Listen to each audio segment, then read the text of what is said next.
T'es-tu déjà demandé comment se déroule le processus de recrutement dans une Big Tech, du premier email de contact jusqu'à l'email de résultat du processus? Alors tu es sur la bonne vidéo. Je vais te détailler tout le processus de recrutement par lequel je suis passé pour intégrer Microsoft en tant qu'ingénieur développeur. Salut l'équipe, c'est Andor, votre pote ex-ingénieur Big Tech. J'espère que vous allez bien. Aujourd'hui, petite vidéo chill. Je vais vous parler de mon processus de recrutement lorsque je suis rentré chez Microsoft. C'est une vidéo que j'aurais vraiment voulu avoir lorsque j'étais étudiant, mais malheureusement, il n'y avait pas de contenu en ligne à ce sujet. Du coup, aujourd'hui, je vais faire la vidéo que Andov voulait avoir avant. Il faut savoir que le processus que j'ai eu, c'est similaire pour tous, mais le ressenti peut ne pas être le même. Moi, personnellement, j'ai eu une très bonne expérience dans le processus de recrutement avec Microsoft. Mais voilà, peut-être que certains peuvent avoir un ressenti différent. Je sais que les gens aiment bien avoir une timeline pour un petit peu savoir combien de temps dure le processus. Du coup, j'ai regardé un petit peu mes emails, j'ai pris quelques screenshots que je vais vous montrer. Et voilà, on va voir ça ensemble. Comme ça, vous pourrez savoir un petit peu combien de temps ça prend le processus. Donc la première chose, c'est j'ai postulé 1er juin 2020 chez Microsoft, donc pour un poste de software engineer. Donc à ce moment-là, pour vous situer un peu la situation, j'étais en stage de fin d'études chez IBM. Donc en général, en France, les écoles d'ingénieurs, en dernière année, on doit faire un stage de fin d'études qui dure à peu près 6 mois. Et mon stage d'études se finissait en août. Et voilà, donc en juin, j'ai postulé chez Microsoft, à peu près 2 mois avant la fin de mon stage. Donc à ce moment-là, je n'avais pas de proposition de CDI, donc j'ai décidé de postuler un peu partout. Et voilà, l'idée, c'était simplement de pouvoir signer mon premier contrat de CDI avant de sortir de l'école. Je pense que c'est l'objectif de pas mal de monde qui est étudiant. À part si vous avez des projets de tour du monde ou des choses comme ça. En général, les gens aiment bien avoir un contrat signé avant de sortir de l'école. Pour postuler, pas de secret, je suis simplement allé sur le site carrière. J'ai postulé, donc j'avais pas de référent parce que j'avais pas de contact ou de network à l'époque. Donc simplement sur le site carrière, j'ai upload mon CV. Et je crois que j'avais fait une lettre de motivation, je suis plus trop sûr. Je suis pas très bon pour les lettres de motivation. Je pense, assez bon pour les CV, mais les lettres de motivation, je suis assez générique. Il faut aussi savoir que juin 2020, c'est la période de Covid. Donc, il y a beaucoup de hiring freeze dans les entreprises, donc même les big tech, parce qu'il y avait beaucoup d'incertitudes sur après le Covid, est-ce que l'économie pourra se relancer ou pas? Est-ce que les gens seront encore intéressés à développer du software? Donc, voilà, pas mal de freeze, mais bon, comme c'est la fin de mes études. Moi, j'ai envie de signer un contrat, d'avoir mon premier CDI. Et voilà, c'est le Covid, c'est la vie et tout le monde a des épreuves. Chaque génération a ses problèmes, de toute façon. Donc voilà, moi, c'était le Covid, vous, ce sera peut-être autre chose et peut-être les générations d'après, ce sera encore autre chose. Mais il faut faire avec, il faut simplement essayer de s'améliorer, de voir un petit peu ce que tu peux faire pour t'améliorer, pour trouver ton taf, quoi. Donc du coup, j'ai postulé en juin et je reçois un email de Microsoft le 1er octobre. Donc je reçois un email de Microsoft avec le titre You are invited to Microsoft Interviews. Donc c'est un email automatique. Mais aussi en même temps, j'ai reçu un email d'un recruteur. Donc je pense que c'est un petit peu les trucs chez Microsoft. Il y a le CRM qui t'envoie un mail automatique, mais tu as aussi la personne, le recruteur qui t'envoie un email. Microsoft First Round Interview and Coding Test. Hello Andre, thank you for expressing your interest in Microsoft software engineering roles. After taking a look at your application, we'd like to formally invite you to take an online coding test and participate in a first round interview phone screen within the next few days. Congratulations, emoji qui sourit.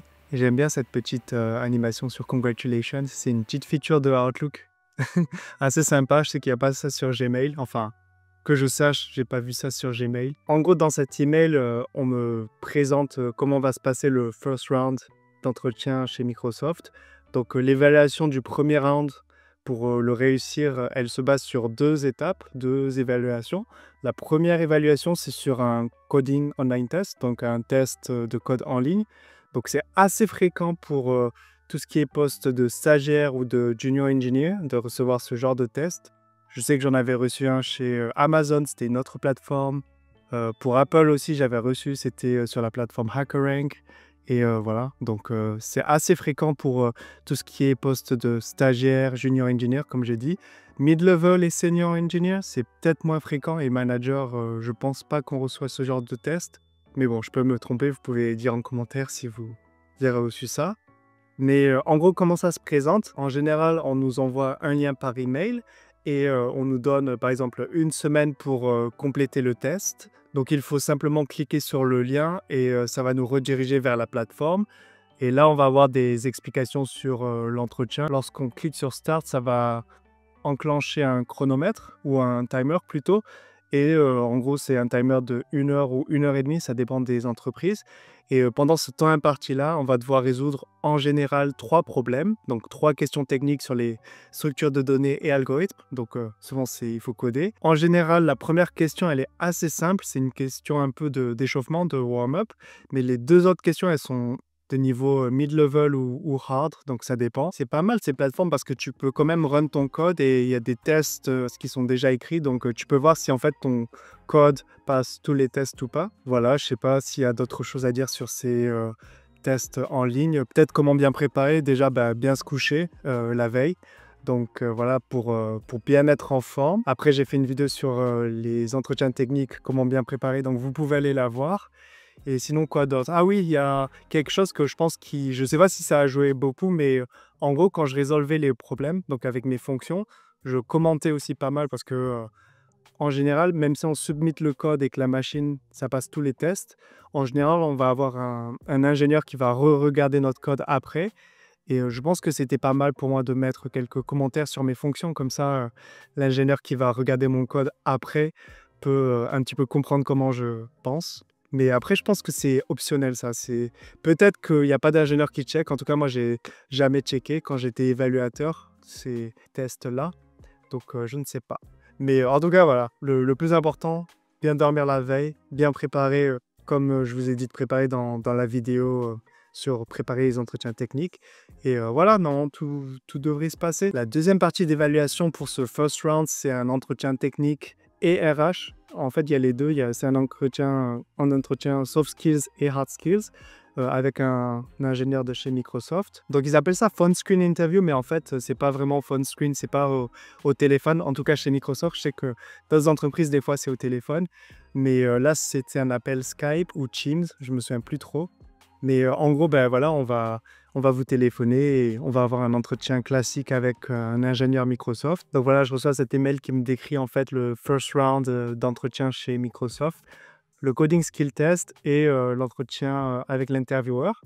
Donc là, on est en octobre. Donc si vous avez bien suivi la timeline, j'ai fini mon stage. En fait, j'ai fini mon stage en août chez IBM. Et par contre, ce qui est bien, c'est que IBM, comme je performais pas mal, ils m'ont proposé une offre de CDI, de contrat CDI, avant que je finisse mon stage, donc que j'ai accepté. Et franchement, je regrette pas du tout, c'était vraiment un truc trop bien, quoi. Genre vraiment une équipe au top, il y avait beaucoup de travail, mais bonne ambiance, bonne équipe, technologie aussi, stack hyper moderne. Donc voilà, je pense que j'en ai déjà parlé dans mes vidéos précédentes, mais mon expérience chez IBM était vraiment une de mes meilleures. Bon, après, j'ai pas eu beaucoup d'expérience professionnelle, mais franchement, au top, mon équipe. Et voilà, donc en août, j'ai accepté le CDI, j'ai continué à travailler en tant que software engineer chez IBM pendant 2 mois. Et après, je reçois cet email. Donc bien sûr, j'ai pas démissionné lorsque j'ai reçu un email d'invitation pour passer les entretiens. Donc j'ai continué à travailler chez IBM.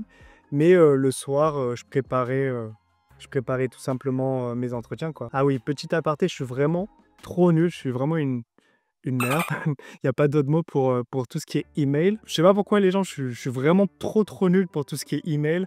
Genre, je lis pas mes emails, tout simplement. Je regarde tout ce qui est notification, messagerie, mais tout ce qui est email, je check vraiment rarement. Et du coup, le lendemain, donc je reçois cet email d'invitation de Microsoft le 1er octobre. Le 2 octobre, je reçois un autre email de la recruteuse. Hi Andre, just following up with a friendly reminder to sign up for your first round interview next week. Emoji souriant. Please let me know if you do not intend to take the spot. Have a great weekend. Et j'ai toujours... Et même cette relance, je ne l'ai même pas vue. 4 octobre, je reçois un email automatique de Microsoft Recruiting. Hello Andre, we've noticed that you haven't responded to our invitation to interview and we don't want to miss you. We only have a limited number of slots remaining and we are very interested in interviewing you. Please visit blablabla. 5 octobre, je reçois un email de la recruteuse. Hi Andre, following up again with a reminder to sign up for your Microsoft interview. No emoji, souriant cette fois-ci. Please let me know if you do not intend to take the interview. Best wishes. Et là, je sais pas par quel miracle, mais j'ai réussi à lire mes emails. J'ai réussi à avoir une notification, je crois. Et j'écris Hello Alison, I am sorry I did not respond to emails. I had a personal issue due to the pandemic, but now everything is fine. If you're still interested in my profile and if the role is still available, can you please send me a new invitation link to our RSVP? Unfortunately, the last one expired. Les gars, je me suis senti trop mal. Quand j'ai réussi ça, en fait, pour vous resituer le contexte aussi, c'est que moi, je viens pas d'une grosse école. Donc, des opportunités comme ça, j'en ai vraiment pas beaucoup, quoi. Et là, c'était Microsoft. Et je sais pas pourquoi le handoff du passé était vraiment un débile. Et il checkerait pas ses emails. Bon, aussi, je crois peut-être que j'avais le Covid à ce moment-là. Mais bon, c'est pas une excuse. Même si j'ai le Covid, c'est quand même des opportunités life-changing. Donc, c'est pas le Covid qui m'aurait arrêté d'interview chez Microsoft. Donc là, dans ma tête, je m'étais dit, j'espère vraiment que c'est pas trop tard, quoi. Parce que ouais, j'ai envoyé le 6 octobre. Et là, les gars, je reçois un email automatique. Donc, je vois bien parce que j'écris mon email sur mon téléphone, je l'envoie, et là, je reçois direct un email de Microsoft et je me dis, ah ouais, c'est bon, je me suis fait éjerter du processus. Et je lis l'email, donc il y a écrit, Hi there, thank you for your email. Please note that I will be offline on the 6th of October, returning on the 7th. I will reply ASAP on my return. Et ensuite, il y a un contact d'urgence s'il faut. Et là, je me suis dit, bon, vas-y, j'ai déjà foiré de toute façon. Donc, elle dit qu'elle revient demain. Donc, je me suis dit, vas-y, je force pas, j'envoie pas un email d'urgence. Juste, j'attends. Et là, je reçois le lendemain un email. Donc, je le reçois en plus l'après-midi, 5 h de l'après-midi. Hi, André. No problem at all. That's completely understandable. Emoji souriant. I will send you an update today for interviews that will be happening between the 20th and the 22nd of October. Best wishes. Et là, gros soulagement, les gars. Je me dis, ok, c'est bon, je suis dans le process. J'ai le stress parce que je suis pas du tout prêt, mais je suis dans le process, quoi. Et donc, je crois que après, je confirme tous les liens qu'elle m'envoie avec le CRM. Je schedule tous mes entretiens et je lui envoie un message. Hello, Alison, I confirm that I've received everything. Thank you for understanding. I am very happy to start the Microsoft interview process. Best regards, André. Donc ça, c'est vraiment pas mal chez Microsoft. On a un recruteur assigné par candidat. Enfin, un recruteur qui a plusieurs candidats assignés. Et du coup, on a un seul interlocuteur à chaque fois. Donc voilà, et ce qui est bien, c'est qu'ils sont tout le temps super compréhensibles. Parce que voilà, on est des gens de la tech, on est demandés, on va dire. Donc comment ça s'est passé ce premier round interview? Pour le coding test, donc j'ai déjà expliqué un petit peu comment ça se passe. Mais pour le coding test, je l'ai ressenti OK, plutôt OK. J'avais des difficultés à passer quelques use cases, mais ça s'est bien passé. Et dans l'ensemble, ce qui est pas mal, c'est que tu peux prendre le test quand tu veux, donc à n'importe quelle heure. Donc après le taf ou tôt le matin. Moi, en général, je fais les tests tôt le matin parce que c'est là que j'ai la meilleure énergie. Et ensuite, l'entretien technique, comment ça s'est passé avec l'ingénieur? Ça s'est plutôt bien passé aussi. Bon, je ne sais plus exactement quand est-ce que j'ai passé les tests, mais je crois que c'était dans la semaine où j'ai reçu ces emails. Et ensuite, 20 octobre, c'est là que j'ai l'entretien technique avec l'ingénieur de chez Microsoft. Donc là, en gros, l'appel, il était séparé en deux parties. La première partie, c'est plus en mode soft skills, donc avec les questions classiques de recruteur, on va dire, mais sauf que c'est posé par un ingénieur. On te demande, bon, c'est sous NDA, donc j'ai pas les questions exactes, mais en gros, c'est des questions vraiment hyper classiques du genre pourquoi tu veux travailler chez Microsoft, ou dis-moi la dernière fois que tu as travaillé sur un projet difficile et quelle technologie c'était. Enfin, vraiment des questions hyper classiques. Ce genre de questions que tu peux répondre avec la STAR méthode. Donc, j'ai fait une vidéo sur le sujet si vous voulez aller voir. Et ensuite, la deuxième partie de l'entretien, c'est technique. Donc, c'est comme le coding test. On va avoir une question technique. Et cette fois-ci, sauf que on a l'intervieweur en face de nous, enfin, dans l'appel vidéo. Et en fait, il faut aussi lui expliquer notre façon de penser et coder l'algorithme et résoudre le problème. Comment ça s'est passé pour moi? Ça s'est passé OK. Franchement, après moi je suis pas très optimiste avec mon niveau. Franchement, Moi, je considère pas que j'ai un niveau de ouf, du coup, je pensais que j'avais raté. C'est la vérité. Je me souviens même qu'à la fin de l'entretien, souvent les intervieweurs, ils vous posent la question: «Est-ce que tu as des questions pour moi?» Et à la fin de l'entretien, moi, j'étais vraiment en mode, «Ah ouais, je pense que j'ai foiré» et je lui ai demandé, comment faire pour améliorer son niveau au niveau structure de données et algorithme. Et là, il m'a simplement donné des conseils génériques du genre, il faut regarder ses cours, regarder les ressources en ligne et pratiquer. Mais voilà, dans l'ensemble, franchement, processus s'est hyper bien passé. C'est juste que pour moi, je pensais pas que j'avais le niveau et donc même au niveau des tests en ligne, de l'entretien, je pensais pas que j'étais ouf. Comme je pensais que j'avais foiré, je me suis dit: «Bah, je vais pas recevoir d'email, dans tous les cas» et il se passe rien pendant pas mal de temps. Bon après, moi, j'avais mon CDI donc je travaillais normal. Et je reçois le 18 novembre un email de la recruteuse. Hi there, hope you're well. Emoji souriant. I just wanted to touch base with you about your recent interview with us. I didn't want you to think that we had forgotten about you since we have not yet followed up with your interview result yet. This is a very busy time of year for recruiting where we are seeing a lot of great candidates but have limited opportunities for interviews.